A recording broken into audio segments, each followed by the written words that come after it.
اعوذ باللہ من الشیطان الرجیم بسم اللہ الرحمن الرحیم۔ سوال عوام کے جواب امام علیہ السلام کے۔ علی ابن ابراہیم قمی اپنی تفسیر میں بیان کرتے ہیں کہ امام محمد باقر علیہ السلام سے آیہ کریمہ کے متعلق پوچھا گیا، الا سائل بعذاب واقع، سورہ مبارکہ معارج آیت نمبر 70، سورہ نمبر 70 اور آیت نمبر 1۔ مانگنے والے نے ایسے عذاب کا مطالبہ کیا جو واقعہ ہوا۔ سوال یہ تھا کہ اس عذاب سے کیا مراد ہے؟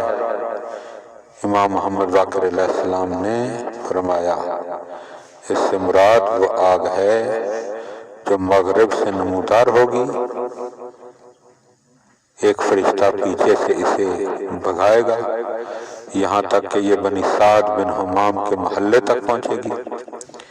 ان کی مسجد پر رک کر بنو امیہ کے سب گھروں کو اہل خانہ سمیت جلا دے گی، اور جس گھر میں بھی آل محمد کا کوئی دشمن ہو وہ سالم اور محفوظ نہ رہے گا، وہ سب کو جلا دے گی، اور وہ مہدی ہیں۔ علامہ میسی کہتے ہیں اور وہ مہدی ہیں سے مراد یہ ہے کہ یہ واقعہ حضرت امام مہدی علیہ السلام کی نشانیوں میں سے ہے، یا آپ کے ظہور کے وقت یوں ہوگا۔ اللہم صلی علی محمد و آل محمد وعجل فرج آل محمد۔